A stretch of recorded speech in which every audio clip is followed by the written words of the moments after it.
The future of American evangelicalism, the future of the church in America may very well be in the hands of this community. Currently, there are more than 214 million immigrants across the world. 1 out of 5 immigrants reside in the United States. Yet for the majority of American Christians, the Bible and theological teaching have little impact when it comes to personally engaging or welcoming immigrants. I think the United States has had a history of being this beacon of hope, of opportunity, of a good life. Migration happens both voluntarily and involuntarily. Now, voluntarily, it's the normal international businessmen coming here to the United States, international students coming. Involuntarily, that would be the refugees.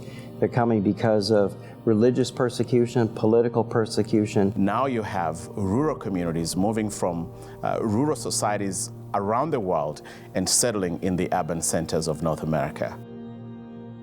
53% of white evangelicals say they are very familiar with biblical insights about immigration, but 70% of that group claims they have never been encouraged by their clergy to reach out to immigrants. It's easier just to say, I'm going to just do my own thing with my group of people over here. I'm going to love them well and pastor them well. And there are a large number of pastors and church leaders that love their people, they shepherd them well, they preach the gospel faithfully, but they only stay within their particular region, with their people, and they don't really make any efforts to go outside of that because it's just too hard. I think the American church is somewhat divided. We see ethnic churches that get started.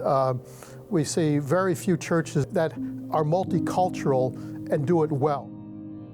Unskilled and uneducated. And our immigration system is broken. This is a humanitarian crisis. Dangerous country. Risking lives to escape. We know who's coming into this country, how long they're staying, we're able to the people that deserve to be here and those that should go back to their homes. How do you think the United States should handle? I came in 2012 in the United States. I didn't know the language, and I didn't have someone help me for what I need. I couldn't go to work. I have to go to school. But my family actually kind of challenged me because it's like when I come here, it's kind of I get more abuse. I have a friend of mine who reaches out to Muslims. That's what his job is, okay? And he invites people, anybody that'll go with him to the Somalian mall. When at that time, I decided to kill myself. It was Friday night, and that night I actually go in the river. I have my knife with me. I tried to hurt myself. When I tried 4 times, my knife it didn't work. And then I say, all right, what are you waiting for? Just throw yourself in the river. And then when I really throw myself in there, someone grabbed me. The next day, I saw his friend. I was like, can you give me Bill's phone number? And then he said, no, I can't, but I can give you his Facebook. He talked to me. I was like, I want to talk to you about something and I want to meet you. At this point, I don't know, it seemed like there was a lot of terrorist attacks and stuff going on, and it was fairly new, at least in my world. So part of me was getting a little glimpse of, I thought, am I safe reaching out to this kid? So I picked him up, and we pull into Dunn Brothers parking lot. And one of the first real serious questions I kind of asked him, I said, so what's it like being a young Somalian young man in the United States? And I could tell it was totally sincere. He goes, everybody thinks I'm a terrorist. He be my good father because I didn't have it. He expected me who I am. Even if I wasn't believing myself, he believed me. And I never thought someone would love me how he loved me, this guy. I remember the first birthday party that he had. I remember the first, oh my gosh. I remember the first movie that he got to experience, you know? I got to be part of it. I come to the church. I saw the people. It's like the people that they just love and then they talk to me. When we pray and understand God's heart, it makes a difference. And then beyond prayer, developing relationships, relationships are so important and so key. If the church is not on mission, it's not the church. It was April of 2013, and I went to an immigration conference with a Latino brother in the church. Samuel Rodriguez is the president of the National Hispanic Christian Leadership Conference, and it's a conference of 40,000 Latino churches across the country. He had something to say that astonished me. I'd say, in fact, it stunned me.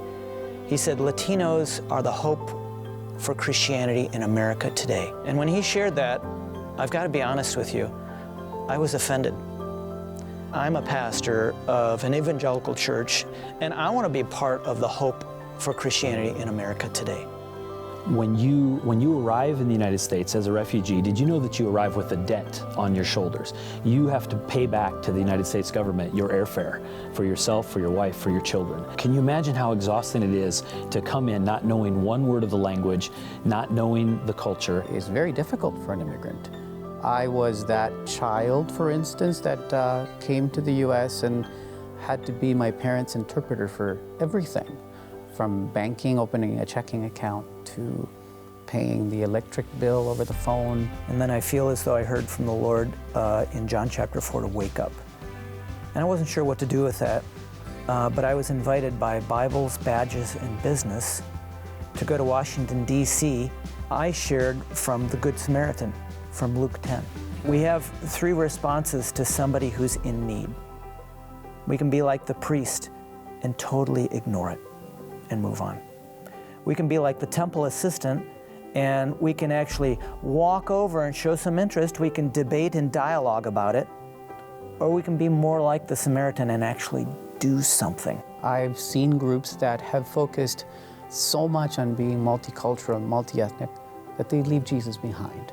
I feel like God just put it on my heart to, Bill, just love this young man no matter what. Until the day that you die, love this young man. When I was Muslim, then I have to follow that rules and stick at it. For that rules, I can't shake someone's hands, I can't give a hug, sometimes I can't even talk about it, what I'm believing or how I'm believing if I have questions. But when I come to child of God, it's like I have a freedom. You seeing the people love you, and you seeing kind of sharing you testimonies, and then some people care about you. Even God care about you, what you want to do for your life. So I returned from Washington, D.C., but I still wanted to be able to do something. It was an immigration law workshop, and the Evangelical Free Church of America organized it, called Immigrant Hope. And we could serve our immigrant neighbors by doing immigration law processing for them. When I was about 8 years old, I had a strong encounter with the power and presence of the Holy Spirit. And I got this sense of calling to take the gospel to the nations of the world. Bethany Gateways is an international mission sending entity, and we've been involved in sending missionaries around the world since the early 1960s, and we're connected to Bethany Global University, which has been training missionaries since 1948. The big picture of when we talk about local outreach, it would be very similar to what we would like to accomplish if we were in another country, and that would be to engage the unreached people groups and then plant churches. And our focus on missions really comes out of the fact of our biblical conviction that from the beginning, from Genesis through Revelation, there's a promise of a blessing going to all nations, and all nations coming into relationship with God.